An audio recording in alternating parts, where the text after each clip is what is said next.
So, ప్రస్తుతం మనతో పాటు కిరణ్ మాదిగ గారున్నారు. ఆయనతో మాట్లాడదాం. సార్ పాస్టర్ గురించి చాలా వరకు అనుమానాస్పద మృతి అని జెప్పేసి మనకు తెలుస్తుంది. అయినా కానీ ఇటు పక్క కొంతమంది అంటే ఏమంటున్నారంటే ఇది యాక్సిడెంటే అంటున్నారు. కొంతమందేమో ఇది ఖచ్చితంగా మర్డరే అంటున్నారు. అది క్రైస్తవ సమాజమే అంటుంది. మీరేం నమ్ముతున్నారు? అసలు ఇంకా సీసీ ఫుటేజ్ కూడా ఇంకొకటి కొత్తగా బయటికెళ్ళింది. ముందే అది హెడ్‌లైట్ పనిచేయట్లేదు అని జెప్పేసి వస్తుంది అందులో. దీని గురించి మీరేం చెప్తారు? ఇప్పుడు మాకన్నా ముందుగా ఆ అనుమానం మీకే తెలవాలి. ఎందుకంటే క్రైస్తవ సమాజం ఒకటి కాదు, మానవత్వం ఉన్న ఏ మనిషి అయినా ఆ ఫుటేజీలను ఆధారం చేసుకొని చూస్తే తర్వాత నేను అతని ఎదురు రొమ్మున ఒకటి బూట్ కాలుతో తన్నటువంటిది అది క్లియర్గా మీ టీవీల ద్వారానే చూశాను నేను. తర్వాత యాక్సిడెంట్ అంటే ఏదన్నా వెహికల్ డాష్ ఇస్తే ఎగిరి పడతాడు సహజంగా. మనిషి ఎగిరి పడ్డప్పుడు బండి ఒక సైడ్ పడతాడు, మనిషి ఒక సైడ్ పడతాడు. కానీ బండి తన మీదనే పడిపోయి అట్లనే పండేసినట్టు ఉండడం ఒకటి. తర్వాత అక్కడ కొన్ని కర్రలకి రక్తపు మరకలు అవి పగిలిపోయి ఉన్నాయి. ఆ కర్రలు కొడితే ఎట్లా పగిలిపోయి ఉంటాయో అట్లున్నాయి. తర్వాత ఆ బైక్ వస్తున్న విధానం ఏదైతే టోల్ గేట్ తర్వాత వచ్చేది ఉందో ఆ హెడ్ లైట్ లేదు, అది పగిలిపోయినది. అంటే ముందే అక్కడ తన మీద దాడి జరిగితే దాన్ని తప్పించుకునే క్రమంలో తాను హైబత్తులో వచ్చిండట. నాకు తెలిస్తే ఇంతకు ముందే నేను సోషల్ మీడియాలో చూసిన ఆయన బైక్ మీద కూర్చుంటే ఆ పర్సనాలిటీకి ఈ పర్సనాలిటీకి చాలా తేడా కనపడుతుంది. నాకు తెలిసి అది ఇలాంటి చాలా అనుమానాలు ఇవన్నీ నివృత్తి చేయాల్సింది క్రైస్తవులు అంటేనో ఎవరో మాలాంటి వాళ్ళు చెప్తే కాదు. ఇదంతా నివృత్తి చేయాల్సిన ఈ రోజున్న టెక్నాలజీని బట్టి ఖచ్చితంగా ప్రభుత్వం, పోలీస్ వ్యవస్థ దీన్ని నివృత్తి చేయాలి. ఎందుకంటే ఇన్ని అనుమానాలు జరిగినాక అందులో ఏదో ఒక అనామకుడి మీద యాక్సిడెంట్ అంటే పెద్దగా ఎవరు పట్టించుకోరు. తాను తెలుగు రాష్ట్రాలనే కాదు, క్రైస్తవ సమాజంతో పాటు తన యొక్క యూట్యూబ్‌లల్లో గాని, తన టీవీలల్లో, తన డిబేట్‌లల్లో ఎక్కడనైనా తాను ఎంతో స్పష్టంగా చెప్తుండు. మతాలనేవి మనుషులను దూరం చేస్తాయి. కానీ మానవత్వం అనేది అది ఉంటే మనుషులను దగ్గర చేస్తుంది. నేను మానవత్వం కోసం మాట్లాడే వ్యక్తిగా మాట్లాడుతున్నా. యేసుక్రీస్తు కూడా అదే చెప్పిండు. తాను మతం చెప్పలేదు ఎక్కడని బోధించే ఒక గొప్ప విలువలు ఉన్న వ్యక్తి చనిపోతే ప్రభుత్వాలు నేను వేరే మతం దగ్గర పోయిన ఒక పూజారికి దాడి జరిగింది ఆ మధ్య కాలంలో. ముఖ్యమంత్రుల నుంచి మొదలుకుంటే అన్ని ప్రభుత్వాలు పార్టీలు స్పందించి కుల పెద్దలతో సహా అక్కడికి చేరుకురు. కానీ ప్రపంచమే ఈరోజు ప్రవీణ్ పాస్టర్ ఎవరని చూసే పరిస్థితి ఈరోజు మీ మీడియా ద్వారా మీరు చేసిన కృషి నిజంగా నేను రెడ్ టీవీని అక్కడ బాగా చూశాను. మీరు బాగా ఇలాంటివే చూయించాల్సింది, ప్రజలకి నివృత్తి చేయాల్సిన అవసరం ఉంది. అనవసరమైన డిబేట్లు, అనవసరమైన చర్చలు పెట్టడం కంటే సమాజంలో ఉన్న అనుమానాలను నివృత్తి చేయడంలో మీరు చేస్తున్న కృషి నిజంగా చాలా అభినందించాల్సిందే. కానీ వారిది మర్డరా యాక్సిడెంట్ అనేది మేము మాట్లాడడం కంటే సమాజానికి తెలుస్తుంది. ఈ అనుమానాల నివృత్తి కావాలంటే ఖచ్చితమైన రిపోర్టు నిపక్షపాతంగా డాక్టర్లు కానీ, పోలీసు వ్యవస్థ కానీ పెద్ద పని కాదు వాళ్ళకి. తాను బయలుదేరిన కానించి మొదలుకుంటే చివరి ఆయన చనిపోయేంత వరకు కూడా వాళ్ళకి ఆధారాలు దొరుకుతాయి. ఖచ్చితంగా మాకు ఇంకా పోలీసు వ్యవస్థ మీద నమ్మకం ఉన్నది. ప్రభుత్వాలు కూడా దీని మీద సీరియస్గా తీసుకుంటాయి. ఒకళ్ళు ఇద్దరు ప్రభుత్వ పెద్దలలో ఇందాక మాట్లాడుతున్నారు పవన్ కళ్యాణ్ గురించి. పవన్ కళ్యాణ్ మాటలను నాకు తెలిసి ఒకప్పుడు పట్టించుకున్నాం కానీ ఇప్పుడు సమాజం కూడా పట్టించుకునే పరిస్థితి లేదు. తాను పూటకో రకమైనటువంటి తాను నిజంగా విచక్షణ కోల్పోయి తన సహనాన్ని కోల్పోయి మాట్లాడే వ్యక్తి ఈరోజు చంద్రబాబుకు తలనొప్పిగా మారిండు అక్కడ పవన్ కళ్యాణ్. ఆయన గురించి తక్కువగానే మాట్లాడాలి. మతాల విషయానికి వస్తే నేను ఒకటే చెప్తున్నా, జై శ్రీరామ్ మనమని మాట్లాడుతున్నారు. శ్రీరాముడు ఈ దేశంలో ఒక గొప్ప పౌరుడు.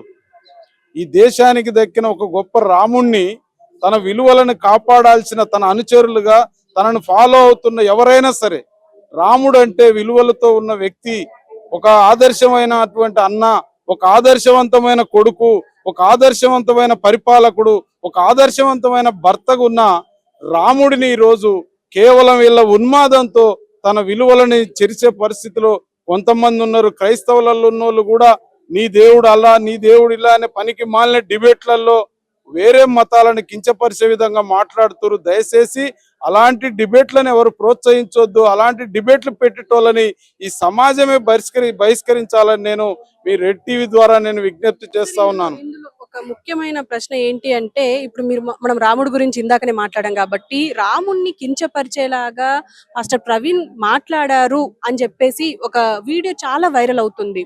అయితే దీన్ని ఆధారంగానే ఒక అబ్బాయి అనుకుంటా అలా మరి మా దేవుళ్ళని దూషిస్తే మేము అలాగే చంపేస్తామని చెప్పేసి కూడా ఒక వీడియో వైరల్ అయింది. ఇందాక మనతో కూడా చూసినా నేను. చర్చించారు. ఆ సో పిల్లగాడికి దాని గురించి మీరేమంటారు? నేను ఆ పిల్లగాడు మాట్లాడిన చూసిన ఆకతాయితనంతో మాట్లాడుతుండు. తెలిసి తెలియని అవగాహన తన తల్లిదండ్రులు తెలుస్తుంది. రేపటి నుంచి ఆ బాధ వానికి తెలియదు.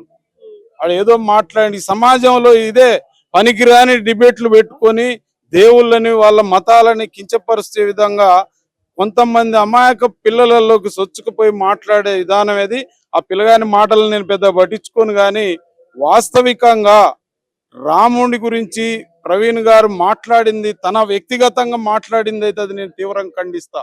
కానీ తాను ఉన్నటువంటి గ్రంథాలను ఆధారం చేసుకొని ఆ గ్రంథాలలో చూయించినటువంటి రాముడి చరిత్ర గురించి ఏదైతుందో దానిని తను అందులో ఉన్నట్టు చెప్పితే దాన్ని నేను తప్పు పట్టను. ఎందుకంటే గ్రంథాలలో రాసిన పెద్దలు మీరే గనక అందులో ఉన్న వాస్తవాలు చదివి బయటికి చెప్పితే బాధ ఎందుకు ఇంకా.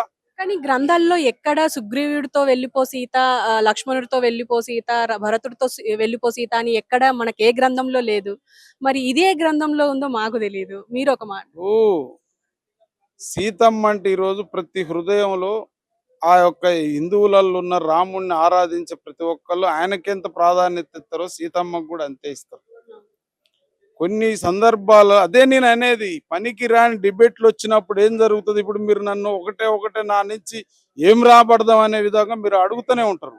నేను విచక్షణ కోల్పోయి మాట్లాడితే ఏమైందంటే అనేక మంది మనోభావాలను దెబ్బతీసే విధంగా ఉంటుంది. 100 చర్చలలో ఏదో ఒక చర్చలో తన విచక్షణ కోల్పోయే పరిస్థితి వస్తుంది. మనం ఒక్కదాన్ని చూడకూడదు, 99 చూడాలి మనం. అట్లనే మంచి అంత పక్కకు పెట్టే చిన్న చెడునే ఎక్కువ చూపించే పరిస్థితి అది దయచేసి అది రాకూడదు. ఎవరో ఒకళ్ళిద్దరు హిందువులు, ముస్లింలు, క్రైస్తవులు కలిసి లేరా ఇప్పటి వరకు? మీరు వచ్చినాకనే నేను అడుగుతున్నా, మత మార్పిడి అంటుర్రు. ఎవరికి ఎక్కడ బలవంతంగా డబ్బిచ్చి నన్ను మార్చిరని ఎక్కడనన్నా మీ టీవీలకి ఒక్క ఇంటర్వ్యూ అన్న దొరికిందా?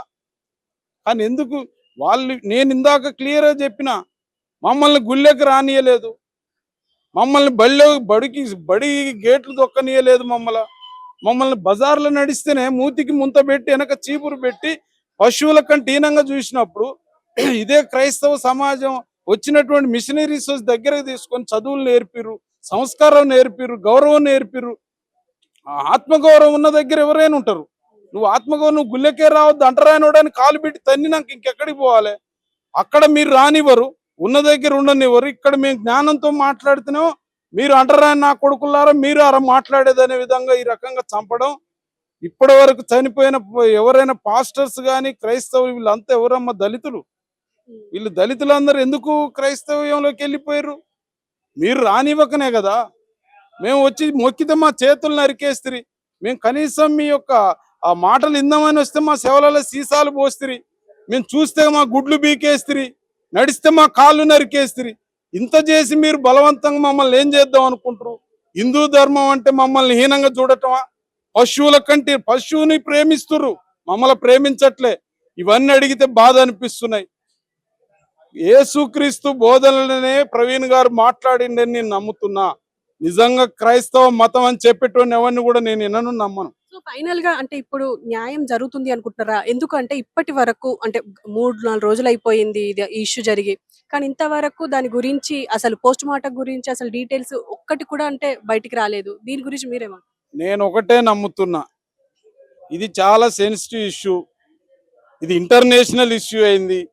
దీన్ని మర్డర్గా చూపిస్తే జరిగే పరిణామాలు ఏంది, యాక్సిడెంట్కు చూపిస్తే జరిగే పరిణామాలు ఏంది, ఇవన్నిటి మధ్య రిపోర్ట్ వస్తుంది.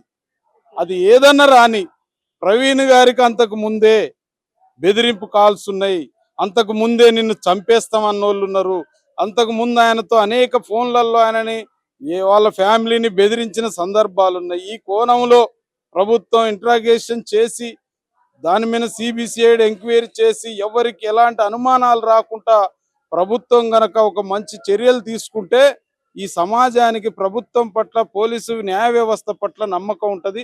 దాన్ని కాపాడుకునే విషయంలో ఇది ఏం జరుగుతుందనే కాడికంటే నేను నమ్ముతున్నా ఈ వేడి మీద ప్రభుత్వం ఎమ్మటే ఇమ్మీడియట్లీ ఆ రిపోర్ట్స్ బయట పెట్టకపోవచ్చేం కానీ ఖచ్చితమైనటువంటి రిపోర్టు న్యాయమే ప్రవీణ్ గారికి జరుగుతుందని నమ్ముతా ఉన్నా. కానీ లాజికల్ గా ఆలోచిస్తే మాత్రం అంటే ఇప్పుడు బండి మీద పడిందా లేకపోతే అక్కడ గుంతుందా అని చెప్పేసి చాలా మంది మాట్లాడుతున్నారు. దీని గురించి మీరేమంటారు? అంటే ఇది ఖచ్చితంగా యాక్సిడెంటే అని కూడా చాలా మంది అంటున్నారు. దానికి మీరేం సమాధానం చెప్తారు? ఇప్పుడు కొంతమంది ముందుగానే ఏం చేస్తారంటే ఈ ఇష్యూ ఎటో డైవర్ట్ అవుతుందని కొన్ని మూకలతో మాట్లాడిస్తారు. నేను కూడా మాట్లాడకూడదట, వచ్చేది యాక్సిడెంట్ అని నేను జడ్జిమెంట్ ఇవ్వడం తప్పు. ఎందుకంటే వ్యవస్థ ఉంది, వ్యవస్థని గౌరవించాలి. ప్రభుత్వాలు ఎందుకున్నాయి? మనం ఓట్లు వేసుకుంటున్నాయి. పోలీసు వ్యవస్థ ఎందుకుంది? మనం గౌరవిస్తున్నాం. న్యాయ వ్యవస్థ వీటి అన్నిటిని కూడా దాటి వాటిని కూడా మేనేజ్ చేసి దీన్ని యాక్సిడెంటా మర్డర్ అని ఎవరన్నా మర్డర్ అని అది కాకుండా కూడా ఇంప్లెయిన్ చేసి చెప్పిస్తే తప్పే అవుతుంది. అది యాక్సిడెంట్ కాకుండా మర్డర్ చేసి దాన్ని యాక్సిడెంట్ చూపించాలన్న తప్పే. ఏదున్నా ఫైనల్ గా అతని పట్ల ఏం జరిగిందని దేవుడికి తెలుసు, ఆ జరిగిన ప్రవీణ్ గారికి తెలుసు. ఇప్పుడున్న నమ్మకం ప్రభుత్వం పోలీసు వ్యవస్థ మీద ఉంది. పోలీసు వ్యవస్థ ఎక్కడికక్కడికి పిన్ టు పిన్ను ప్రజలని నివృత్తి చేయకపోతే ఇది చాలా ఎఫెక్ట్ పడే అవకాశం ఉన్నది.